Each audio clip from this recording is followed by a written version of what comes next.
Ok, good. Alors, on va commencer. Alors, je me présente pour ceux qui ne me connaissent pas. Moi, c'est Noémie.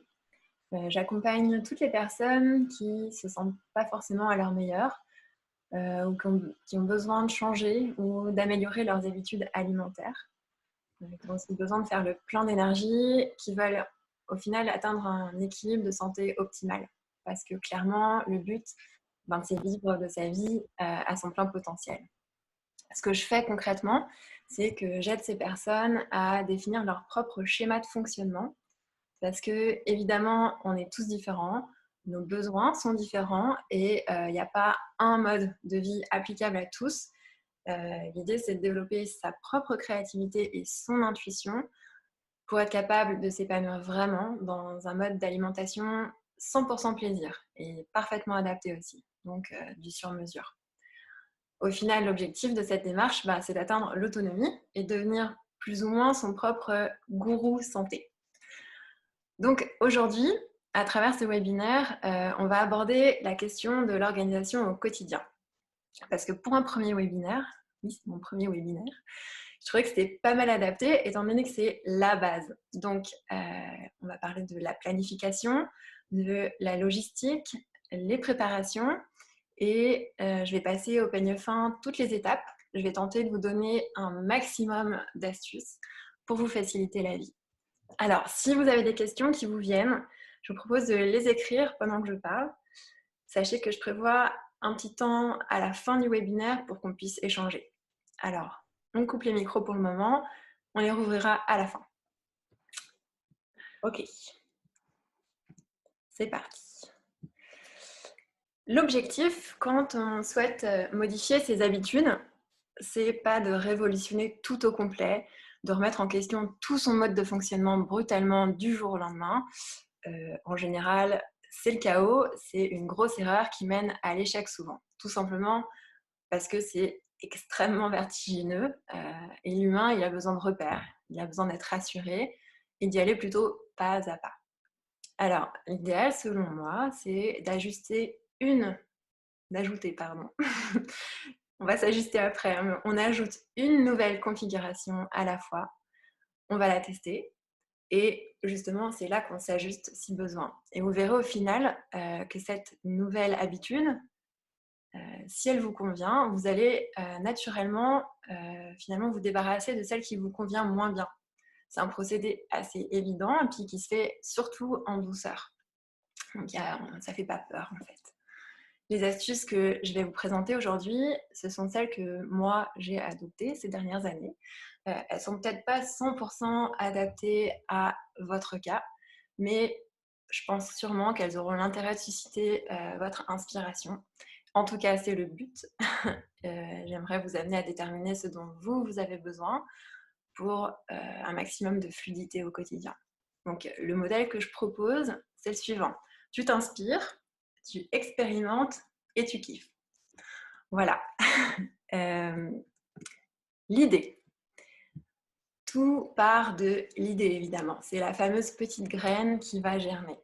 Les idées, elles vous permettent de déterminer vos intentions et donc de planifier et de passer ensuite à l'action.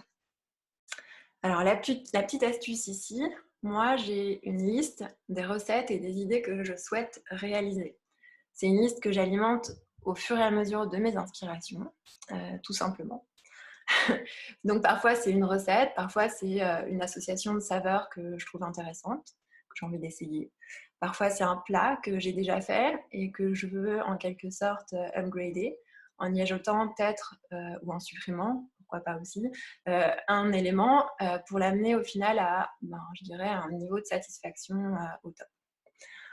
Donc ça, c'est la partie création au niveau de l'idée. Ensuite, on passe à la planification.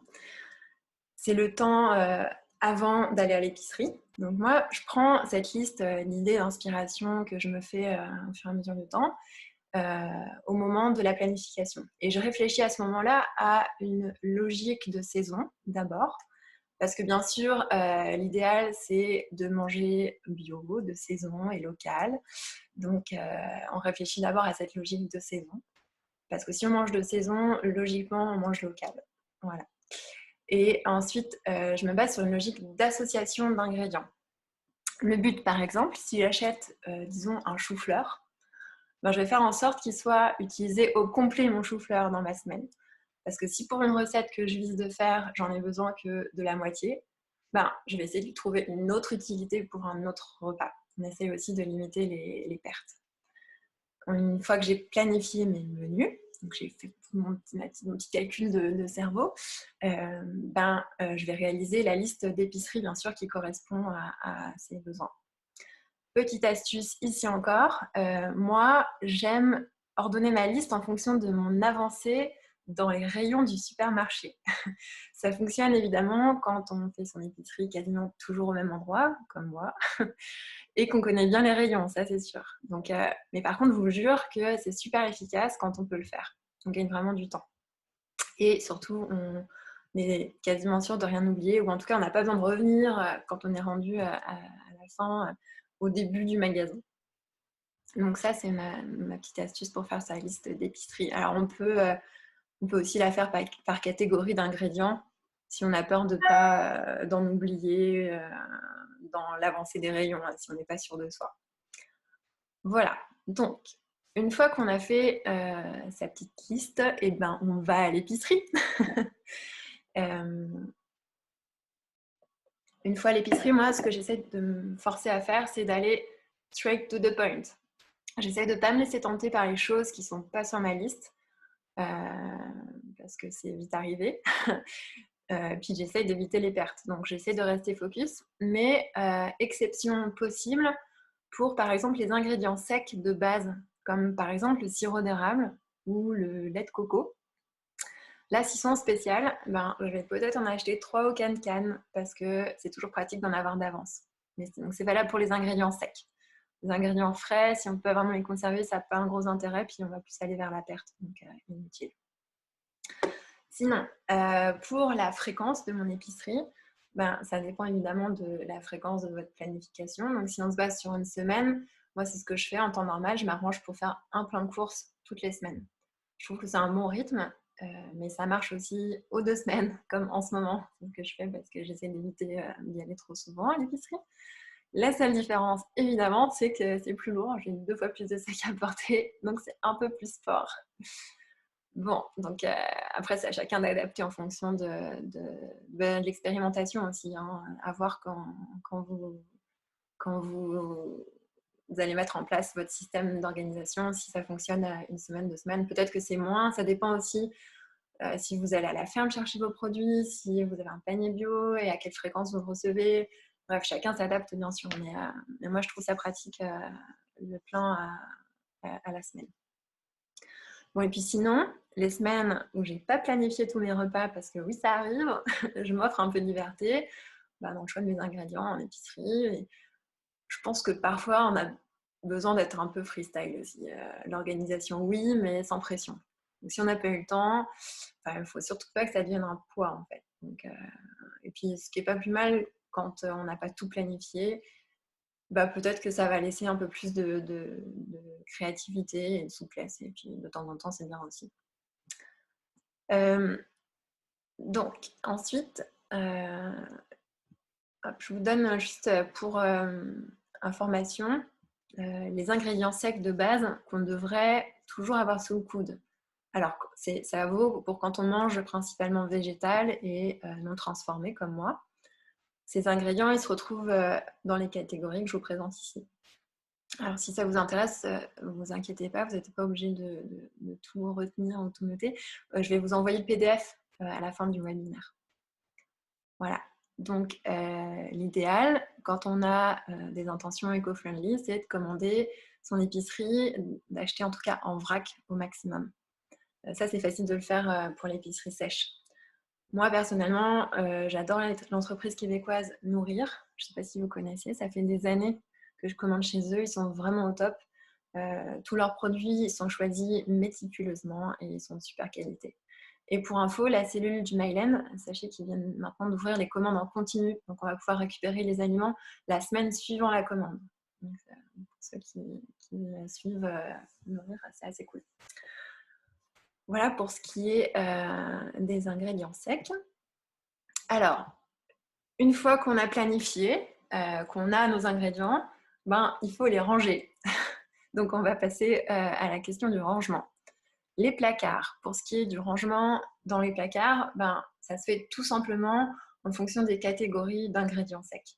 En tout cas, c'est la logique la plus évidente pour le rangement des placards. Et on étiquette pour s'y retrouver de façon la plus claire possible. Donc, petite astuce, moi j'ai beaucoup de bocaux en verre. Comme j'achète quasiment toute mon épicerie sèche en vrac, je mets tout dans des bocaux en verre. Ça évite les limites alimentaires, évidemment, les paquets, surtout quand c'est bio. Les paquets dans du carton ou des choses qui ne sont pas complètement hermétiques, c'est pas un système de conservation durable. Et donc, je conseille vraiment de mettre tout dans des bocaux en verre. Moi, je viens de me commander en fait des stylos peinture qui sont adaptés pour le verre. Je pense que ça va être plus facile comme procédé d'identification que la bonne vieille étiquette qu'on galère à retirer ou qui se décolle avec le temps. Donc voilà, je ne l'ai pas encore testé, mais je pense que ça va être intéressant. Voilà pour les placards, donc rien de sorcier, juste bien catégoriser le rangement. C'est comme ça qu'on s'y retrouve facilement, évidemment. Pour ce qui est du frigo, au retour de l'épicerie, la première chose à faire et qu'on oublie souvent, moi la première, en fait, c'est de se laver les mains avant de tout ranger dans le frigo. C'est une question d'hygiène, évidemment. Ensuite, c'est sûr que c'est difficile parfois d'atteindre le zéro déchet comme on voudrait, même quand on est plein de bonnes intentions. Alors, la deuxième étape, elle consiste à débarrasser les produits de leur suremballage le plus possible. Donc, on va gagner de la place. Comme ça, on va aussi éviter les éventuelles contaminations de l'extérieur. Et en fait, d'une manière générale, sachez que l'air froid circule mieux dans un frigo qui n'est pas surchargé. Donc, on retire les emballages. Le frigo, il doit rester très clean, évidemment. On le désinfecte régulièrement, idéalement tous les mois, tous les 2 mois. Bon, ça, c'est plutôt du bon sens, hein. Chacun fait son nettoyage. Moi, je vais plutôt parler du rangement des produits frais du frigo. Il s'effectue en fonction, bien sûr, des besoins de conservation. Donc, la règle de base, c'est de mettre en avant les produits qui doivent être consommés rapidement. On les met devant nous et ceux qui peuvent attendre, on les met en arrière. Ensuite, les aliments qui ont besoin d'un maximum de fraîcheur. Donc, principalement, les produits animaux crus si vous en consommez, les produits frais entamés, les jus, les salades. Mais en fait, tout ça, on va le mettre, les plats cuisinés aussi. Tout ça, on va l'entreposer dans les étages les plus froids du frigo. Généralement, c'est en haut. Mais il faut vérifier avec votre marque et votre modèle de frigo parce que ça peut varier. Mais en général, c'est en haut. Dans la partie fraîche, donc entre deux, on range toutes les autres préparations culinaires, éventuellement ce qui a été cuit. Et dans la partie du bas, les bacs en général, on fait un bac légumes, un bac fruits. Ils n'ont pas le même process de maturité, les fruits et légumes. C'est pour ça qu'on les sépare. Et pour info, parce que je me rends compte qu'il y a pas mal de gens qui ne savent pas vraiment ça, mais les avocats, on les met avec les fruits. Parce que de toute façon, c'est un fruit, l'avocat. Et les tomates ne vont jamais au frigo. Alors oui, elles se conserveront plus longtemps, mais elles vont vraiment perdre beaucoup de saveur. Et on s'entend qu'une tomate sans goût, ça n'a pas d'intérêt. Quelqu'un me dit, alors, l'accès au webinaire ne fonctionne pas bien. Comment ça se fait? Je vois pourtant pas de personnes en attente. Désolée pour ce petit temps. Pardon. Ok, je ne sais pas comment si elle a le lien. Bon, je continue ma présentation. Je suis désolée pour Lisa. Alors, donc les fruits et légumes, on n'a pas eu la tomate. Voilà. Et puis enfin, dans la porte, on range les condiments, les boissons. Moi, j'ai une petite partie aussi réservée pour les compléments alimentaires qui doivent rester au frais, comme les vitamines C et D en ce moment, la spiruline, les probiotiques, etc. Donc voilà pour le frigo. On va passer aux préparations. Ma photo a disparu. Bon. Euh, donc, vous pouvez, si vous voulez, déterminer les jours de la semaine où vous allez planifier. Puis, le jour où vous allez aller à l'épicerie est celui dédié aux préparations. Perso, souvent, je planifie au cours de la semaine. Je fais l'épicerie le vendredi ou le samedi et le dimanche, c'est la journée pour moi idéale pour faire mes préparations. Par préparation, je veux dire mettre à tremper ce qui doit l'être, cuisiner mes sauces et mes bases en fonction de mon planning de la semaine et découper ce qui se conserve facilement, donc souvent les légumes. Les fruits, ça s'oxyde vraiment plus rapidement. Les légumes, si on a des bonnes techniques de conservation, on peut surtout en faisant le vide d'air souvent, on peut les garder quand même quelques jours d'avance, les préparer d'avance. C'est certain, bah oui, que les préparations, ça fait gagner un temps fou pour la semaine. Donc c'est un conseil que je vous donne vraiment. Que la semaine, voilà, les choses sont généralement plus tight, ça va un peu plus vite. Les conservations. Alors, il existe plein d'astuces de conservation des fruits, des légumes et des herbes fraîches, par exemple. Mais moi, je ne vais pas rentrer dans les détails aujourd'hui parce que, en fait, ça pourrait être presque l'objet d'un webinaire complet tellement il y a de choses à dire. Ce qui est sûr, c'est que si vous avez besoin, avec une petite recherche Google, vous trouverez facilement votre bonheur, ça c'est sûr. Je vous en partage quand même quelques-unes aujourd'hui, notamment celles que moi j'ai découvertes dernièrement et qui changent vraiment la donne.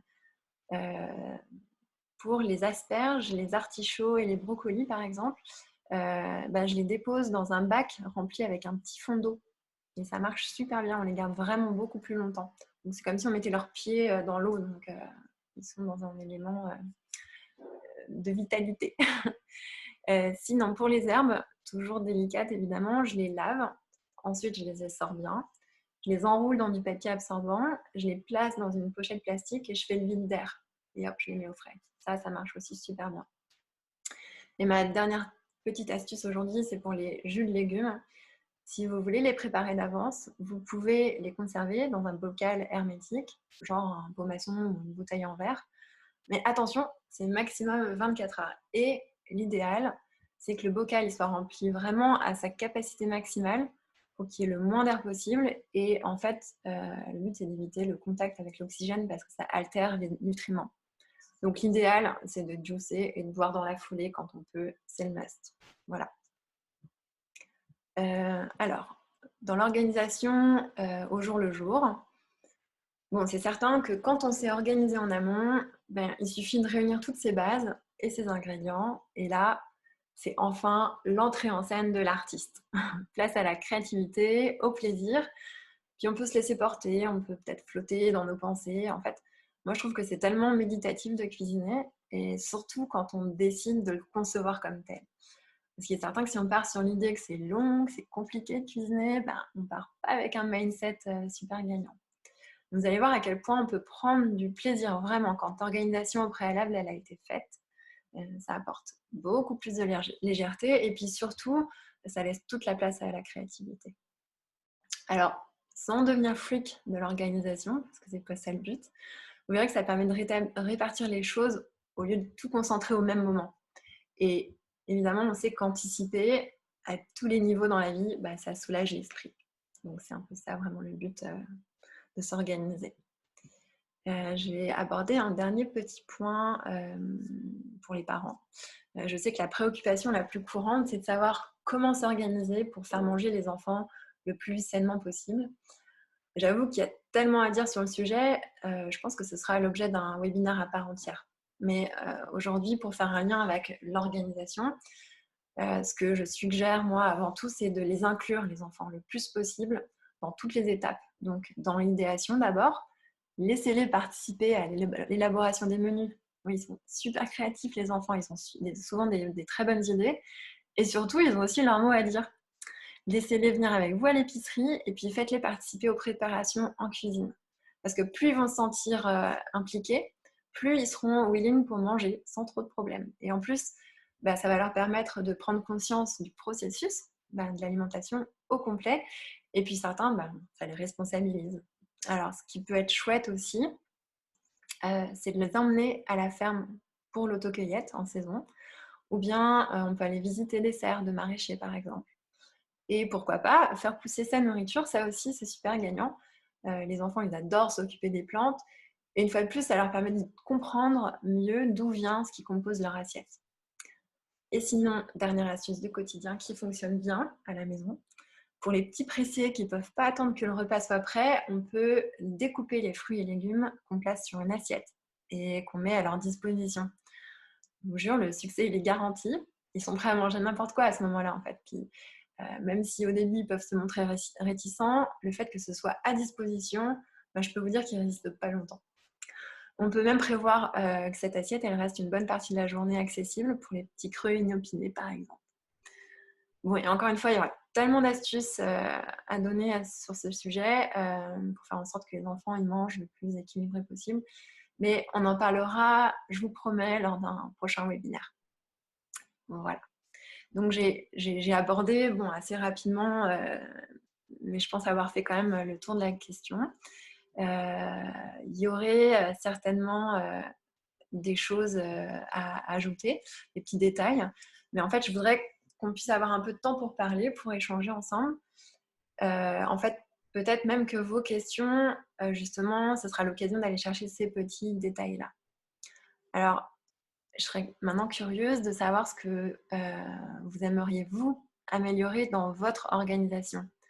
Par exemple, ce qui vous gêne, les petits points qui vous bloquent ou ce qui vous irrite, ce qui vous frustre dans une organisation qui vous paraît un peu bancale.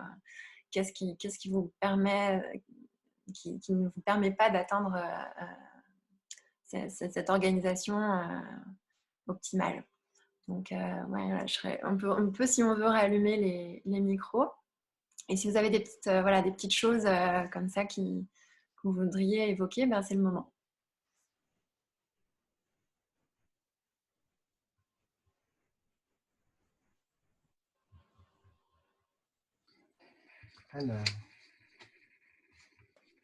Alors, moi, à un moment, est-ce que tu m'entends, Noémie? Oui, je t'entends, Virginie. Ouais. Okay. Ce qui me gênait à un moment, mais maintenant ça va, c'était d'avoir comme un petit stock de recettes faciles à préparer, genre 10-15. Et puis, même si je n'avais pas forcément anticipé mon épicerie en fonction des spéciaux des légumes, je me disais, ah tiens, je vais acheter tel légume, puis c'est bon, je peux faire telle recette avec. C'était comme plus avoir des recettes de base, peut-être. Mais Ouais. au fil du temps, chacun se fait un petit peu son truc, là, plutôt de juste faire des pâtes avec un légume ou du riz avec un légume. Voilà. Ouais, ça peut peut-être faire partie justement de... ce serait comme une sous-catégorie de cette liste d'inspiration où tu pourrais avoir une catégorie mais classique où tu vas piocher quand justement tu as un certain nombre d'éléments dans ton frigo et que tu te dis mais qu'est-ce que je pourrais bien faire avec. Voilà.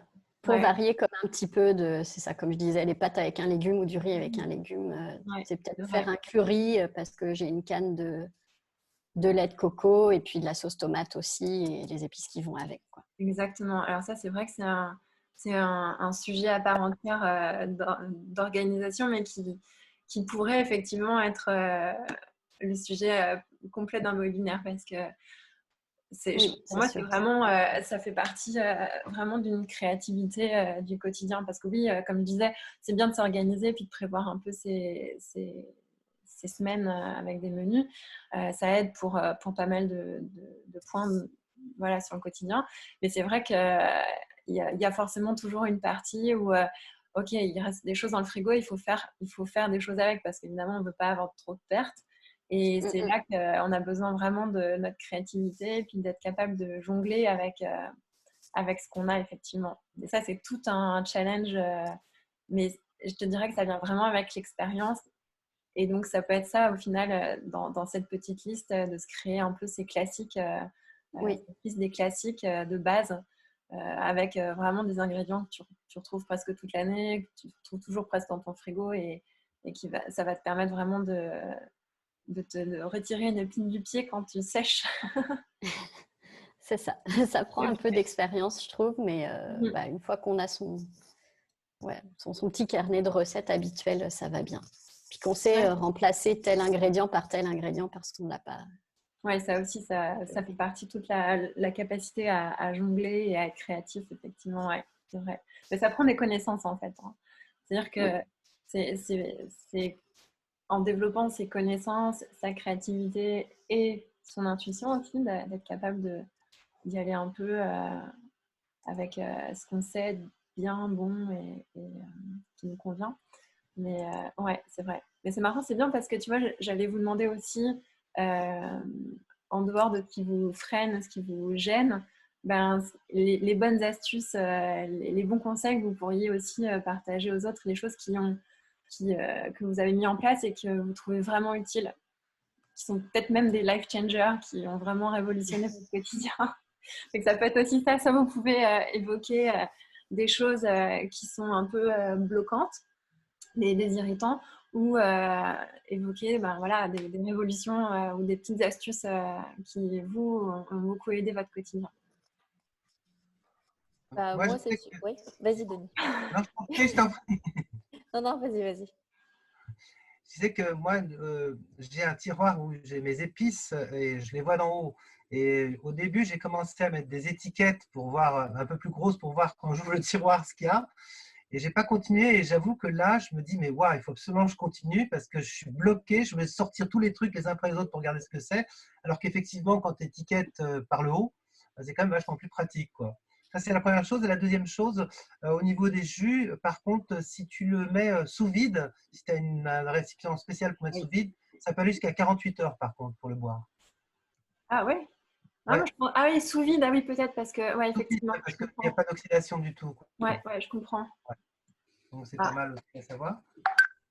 Voilà. Et puis la dernière chose, c'est moi j'aime bien aussi, alors ça c'est vrai que quand tu planifies pour la semaine, que tu as fait des trucs à l'avance et tout, c'est vrai que tu es beaucoup plus libre après pour créer ou pour utiliser ce qui reste dans le frigo, etc. Mais j'aime bien aussi quand je vais dans un magasin ou à la ferme ou autre, partir de légumes qui m'intéressent, qui sont là et tout, et après planifier des recettes aussi, tu vois, dans l'autre sens aussi. Les deux sont bien, je trouve. mais c'est ça, quand tu sens que tu as besoin que ce soit plus carré, que tu as besoin, tu sais que tu vas pas avoir le temps en fait, vraiment, bah, c'est bien de planifier vraiment plus en amont.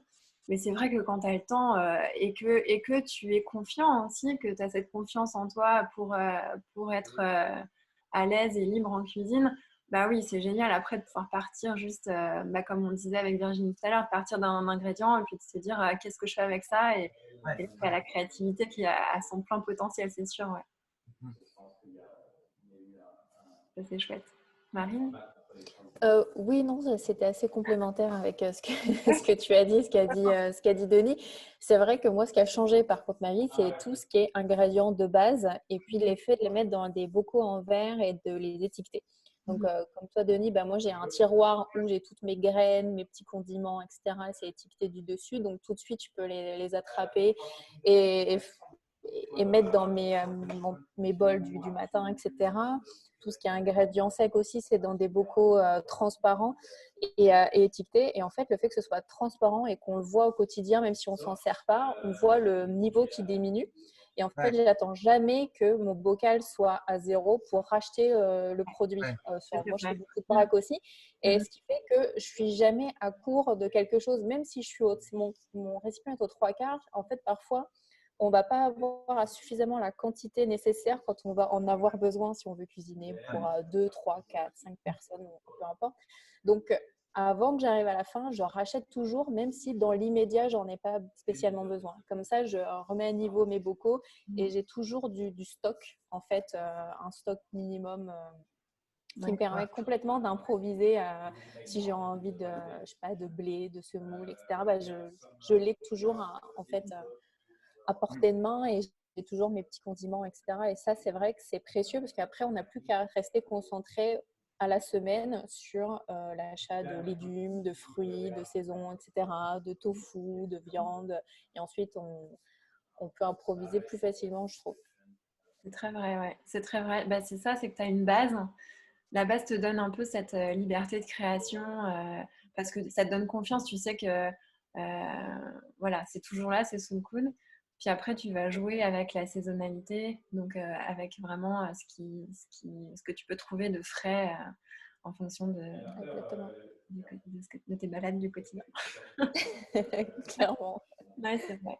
D'anticiper toujours un petit peu, ouais, d'avoir... En fait, je pense qu'avec le temps aussi, et la façon dont on cuisine, ben, les bases dont on a besoin, ça devient assez clair et assez évident. Puis on anticipe, tu sais, par exemple, des petites choses que tu mets quotidiennement sur tes... Par exemple, si le matin, tu te fais des bols déjeuner, comme je fais tous les matins, il y a des choses dont je ne peux pas me passer parce que je trouve que c'est génial. Puis en plus, comme les baies de logis, c'est un super aliment que j'adore, puis qui va vraiment partout.